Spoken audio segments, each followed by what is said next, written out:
undergo that? Like you're not, that's, thank you for saying that. I can't teach you every diagnosis, right? If you're going to come across diagnoses you've never heard of. But it's about finding, you know your OT stuff. It's about researching it and then applying your OT.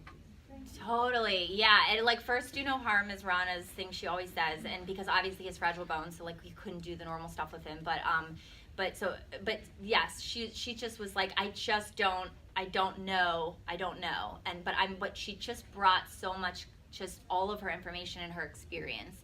So she did a lot of research, and she relied on me because I was doing a lot of research, and I had access to the Facebook group of all the other parents that had OI, so of the families that have OI. So it was just the greatest thing ever for me, and we just worked through it. And another piece that I feel like she does as an OT that I seem to be the one who's really encouraging other OI families to do is vestibular therapy, because I say that word and I sound like, oh, what is that? And I'm like, oh, and then I have to learn more about it so I can explain it to other people. And it's such an important piece that like but some of the PTs that I'll talk to, they'll be like, oh yeah, that's great. I'm so glad she's doing that. Not enough people do that. So like, especially with OI, and I guess probably with kids with physical delays, low muscle tone, they don't have natural development of movement. So they don't develop that sense of like where I am in the world. Yeah.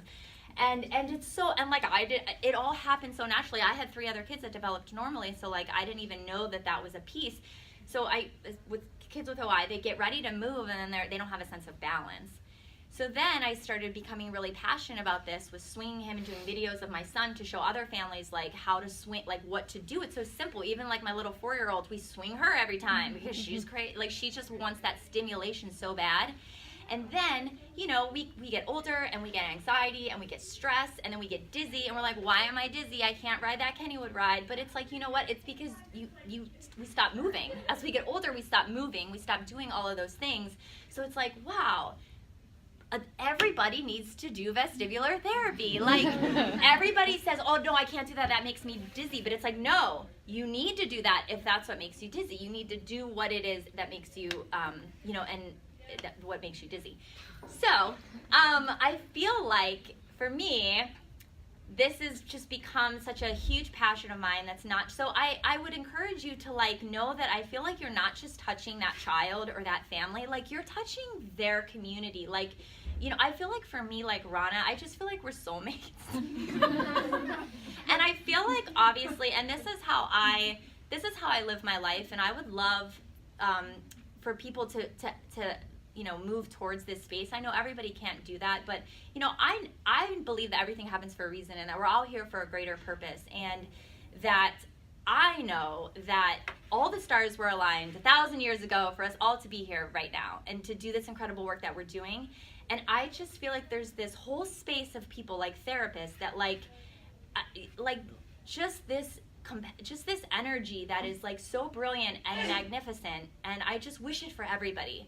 So I would love to, and so Rana and I just feel like the stars have aligned for us to connect, and I just feel like she has inspired me to take this information that she's just like, oh yeah, what's the thing when you do an activity analysis? She's like, oh, this, and I'm like, what is that? I need to know more about that. We need to talk about this, and like I feel like pediatricians don't know this information, but I was like, you know what? I think pediatricians should tell parents to not let their kids W-sit. Like, that's important to tell parents because they don't know. And pediatricians just know certain things, but like, I just feel like even my kids that don't have special needs need a therapist. Like, just in general, just for basic information.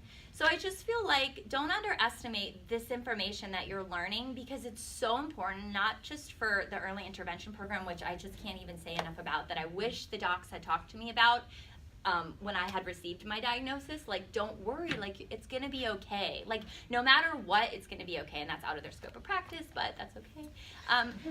So maybe, but in conclusion, I would say that it would be amazing to just keep that in mind, that whenever you're talking with families, that you have a lot of information that not just is beneficial for them, but that really can extend to the community and to everybody, like just on an adult level as well as a pediatric level.